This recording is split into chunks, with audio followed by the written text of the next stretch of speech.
राम राम भाइयों। तो आज हम देखने वाले हैं कि एक्सपायरी के दिन हम जीरो टू हीरो ट्रेड कैसे ले सकते हैं।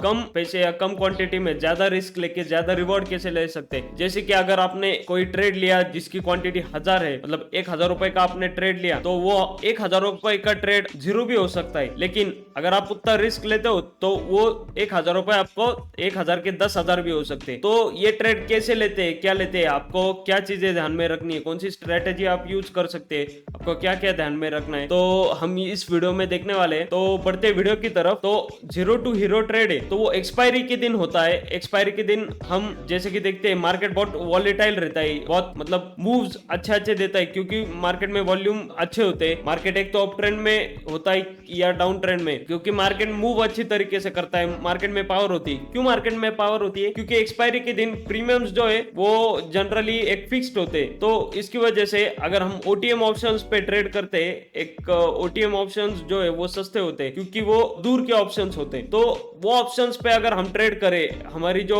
स्ट्रेटेजी या एक्सपेक्टेशन या कैलकुलेटेड प्रिडिक्शन जो आप करते हैं अगर वो एक्यूरेट होगी तो आपको बेशक प्रॉफिट्स मिलेंगे। जैसा कि मैं आपको एक एग्जांपल देता हूं। जब आज हम स्क्रीन पे देख सकते हैं, जब आज मार्केट खुला तो ये गैप पे खुला था, इसलिए बीटीएसटी वाले लोग थे बाय टुडे सेल टुमारो, मतलब कल जिन्होंने बाय किया था आज जो सेल करेंगे, तो उन्होंने प्रॉफिट गैप अप ओपनिंग होने की वजह से प्रॉफिट बुकिंग कर ली। प्रॉफिट बुकिंग होने के कारण मार्केट नीचे आया। नीचे आने के बाद इस पोजीशन में सब प्रॉफिट बुकिंग हो गई, मार्केट नीचे आया तो लोगों ने बाय करना चालू किया। बाय करना चालू किया जैसे ही ईएमए से, ये जो ईएमए लाइन दिख रही है आपको, ये दोनों येलो और ब्लू लाइन, ये ईएमए स्ट्रेटेजी मैंने आपको मेरे चैनल में आप जाके वीडियो देख सकते हैं। मैंने उसमें बताया कि ये ईएमए स्ट्रेटेजी कैसे वर्क करती है। इसमें क्लोज टू 90% एक्यूरेसी है। बस 10 में से एक बार आपका ट्रेड वो भी नहीं गलत होगा, लेकिन हो सकता है। लेकिन मेरे लिए ये स्ट्रेटेजी काफी अच्छी तरीके से वर्क करती है। अब जैसा कि आप यहाँ पर देख सकते हैं, ये जो कैंडल है, ये कैंडल ने यहाँ पर क्लोजिंग कर दी तो हम यहाँ पर ट्रेड लेंगे। क्यों? क्योंकि ये 9 ईएमए और 5 ईएमए के ऊपर क्लोजिंग हो गई है और नीचे से ट्रेंड रिवर्स हो रहा है, ऊपर आ रहा है। तो जैसा कि मैं आपको सुबह का ट्रेड बताता हूँ, मैंने कितने पॉइंट्स में निकाला और कितना नहीं। सो मैंने यहाँ पर ट्रेड लिया था, मैंने एक सेकेंड, मैंने स्टॉप लॉस 40 पॉइंट्स का रखा था और टारगेट मैंने 1:2 का ही टारगेट रखा था, क्योंकि आज मार्केट बहुत वॉलेटाइल था। और एक बात ये है कि आपको अगर आप एक चार्ट में ट्रेड कर रहे हो तो आपको तीनों चार्ट, निफ्टी, बैंक निफ्टी और फिन निफ्टी, इन तीनों में आपकी नजर रहनी चाहिए। क्योंकि अगर बैंक निफ्टी में फॉल आ रहा है तो अगर निफ्टी 50 में अगर बुलिश ट्रेंड भी, अगर अपवर्ड ट्रेंड भी होगा तब भी वो उधर अफेक्ट कर सकता है। ये सब जो बैंक निफ्टी, फिन निफ्टी और निफ्टी 50 वो एक दूसरे से इंटरलिंक है, आप ऐसा कह सकते हैं। तो अगर दूसरे मार्केट में अगर कुछ चेंजेस होते तो यहाँ पर भी चेंजेस हो सकते हैं। जैसे कि ये ट्रेड दे सकते हो आप, मैंने जो 40 पॉइंट्स का स्टॉप लॉस रखा था और मैंने 80 पॉइंट्स का टारगेट रखा था। लेकिन मैं आपको बताता हूँ, मार्केट ने वॉल्यूम्स अच्छे दिखाए थे। अब यहाँ पर मेरा स्टॉप लॉस हिट होने वाला था, लेकिन स्टॉप लॉस हिट हुआ नहीं।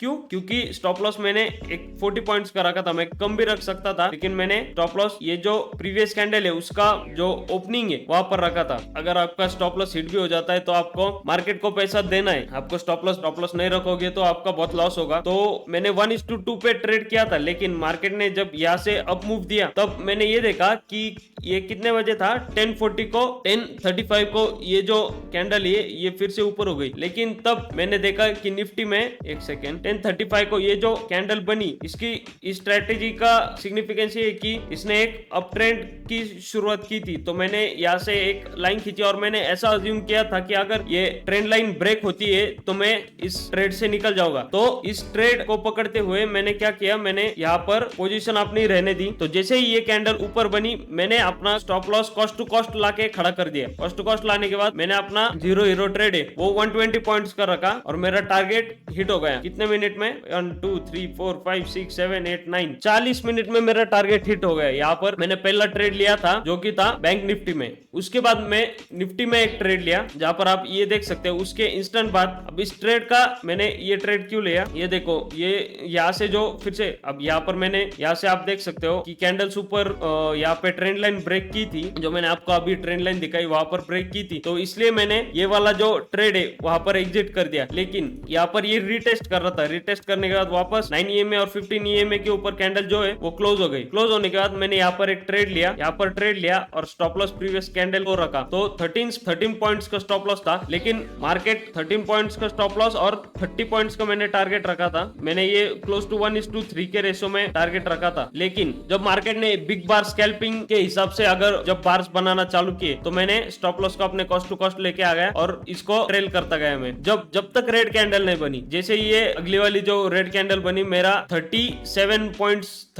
पॉइंट्स मैंने यहाँ पर निकाले। ये जो अपना निफ्टी 50 उसमें मैंने, आप कहोगे कि जो एक्सपायरी थी वो तो फिन निफ्टी में थी, तो यहाँ पर मार्केट क्यों था? क्योंकि मैंने आपको बोला कि ये इंटरलिंक है एक दूसरे से। सो यहाँ पर एक ट्रेड मिला तो उसके बाद मार्केट फिर से अपना कंसोलिडेट करना चालू किया। कंसोलिडेशन के बाद में मार्केट नीचे आया, फिर से यहाँ पर मार्केट ने एक छोटी कैंडल ऊपर क्लोज कर दी। फिर से मैंने एक ट्रेड लिया यहाँ पर, स्टॉप लॉस प्रीवियस कैंडल का लो, और मैंने यहाँ पर बस 20 पॉइंट्स का टारगेट रखा था, जो कि 6 से 7 मिनट में ही मेरा टारगेट हिट हो गया। तो आज मैंने दिन भर में 4 ट्रेड लिए, 2 मैंने निफ्टी 50 में लिए, एक बैंक निफ्टी में लिया और एक फिन निफ्टी में लिया। फिन निफ्टी में आप एक पर देख सकते हो, यहाँ पर एक बहुत अच्छा ट्रेड था क्योंकि यहाँ पर एक हैमर बना था और वो 9 EMA और 15 EMA के ऊपर बना था। ये 15 मिनट टाइम फ्रेम पर मैंने ट्रेड लिया था। तो उसके बाद अगली जो ग्रीन कैंडल बनी, तो ग्रीन कैंडल ने जैसे ही प्रीवियस कैंडल का हाई ब्रेक किया तो मैंने यहाँ पर ट्रेड ले लिया, और जो प्रीवियस कैंडल है उसका लो रखते हुए मैंने अपना प्रॉफिट 1:3 रखा 75 पॉइंट्स का। लेकिन जब मैंने देखा कि मार्केट अप मूव हो रहा है, क्योंकि बैंक निफ्टी भी ये टाइम पर 12:15 आप देख सकते हैं, इसने भी बिग बार्स बनाने स्टार्ट किए थे और ये EMA के थोड़ा बहुत ऊपर था। तो इसलिए मैंने क्या किया, मैंने अपना जो टारगेट है वो 50% क्वांटिटी तो यहाँ पर दे दी और 50% क्वांटिटी से मैं ट्रेल करने लगा जब तक जो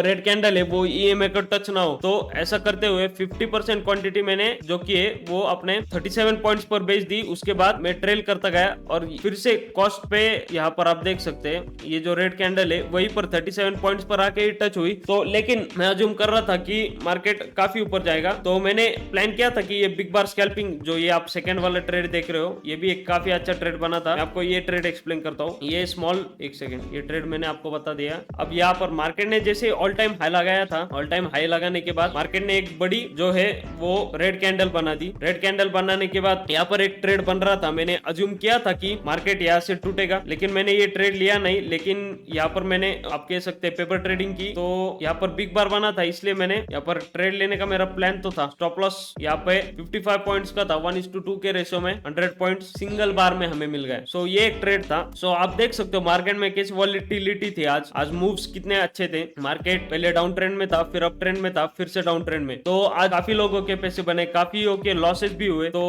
आपको क्या क्या पॉइंट ध्यान में रखना है कि आपको पहले मार्केट को समझना है, मार्केट सेगमेंट को समझना है। आपको पहले देखना है कि ज्यादा टाइम फ्रेम पे देखना है कि मार्केट कैसा चल रहा था पहले। आप देख सकते हैं यहाँ पर मैं डेली टाइम फ्रेम पर हूँ। मार्केट अप ट्रेंड में कंसोलिडेशन किया है, यहाँ पर फिर से अप ट्रेंड में है, तो मार्केट अप ट्रेंड में ही रह सकता है। 4-5 दिन से बहुत बड़ा गैप अप खुल रहा है और मार्केट अप ट्रेंड में है, तो ये डेली टाइम फ्रेम से हमें पता चल रहा है। तो अर्ली टाइम फ्रेम पर आते हैं हम। अर्ली टाइम फ्रेम पर आपको दिख रहा है मार्केट अब भी अप ट्रेंड में और मार्केट EMA के भी ऊपर है।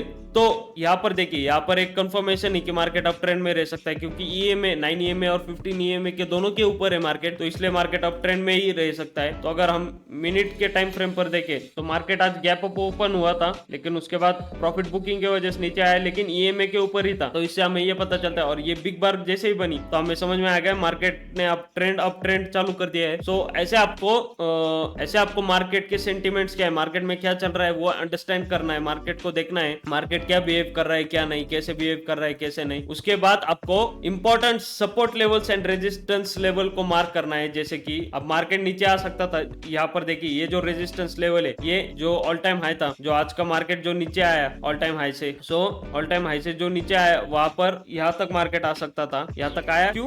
क्योंकि यहाँ पर रेजिस्टेंस लेवल जो है ये इसके लिए सपोर्ट लेवल का काम किया था। अब ये याद रखे, ये जो लाइन है एग्जैक्ट लाइन नहीं रहती सपोर्ट एंड रेजिस्टेंस। मैं आपको बताता हूँ, सपोर्ट एंड रेजिस्टेंस एक जोन होता है, ये ऐसा इतना जोन था। मार्केट यहाँ पर आया, यहाँ से ग्रीन कैंडल बनाई और EMA के ऊपर एंड हो गई। तो इससे हमें समझ में आ गया कि जो मार्केट है वो कहाँ तक जा सकता है। अब सेकंड जो रेजिस्टेंस लेवल थी वो ये ब्लू वाली लाइन थी, लेकिन मार्केट ने इसे भी ब्रेक किया, नया अपना हाई बनाया और मार्केट जब गिरना चालू हुआ तो हम अज्यूम कर कर सकते थे कि बीच में कोई नहीं, इसलिए मार्केट गिरना जब चालू हुआ तो डायरेक्ट हम टारगेट जो है वो इस सपोर्ट का ले सकते थे कि मार्केट यहाँ तक गिर के बाउंस बैक कर सकता था। उसके नीचे भी गिरा, लेकिन यहाँ पर एक स्ट्रॉन्ग हम देख सकते थे कि सपोर्ट लेवल थी यहाँ पर एक, और एक सेकेंड यहाँ पर एक। तो मैंने जो ऊपर की सपोर्ट लेवल है वो वीक के हिसाब से ली थी और नीचे की बॉडी के हिसाब से ली थी। तो ऐसे आपको सपोर्ट एंड रेजिस्टेंस जो है वो मार्क करके लेने हैं। इंपॉर्टेंट लेवल आपको सपोर्ट एंड रेजिस्टेंस अगर मार्क करने में थोड़ी दिक्कत होती है तो आप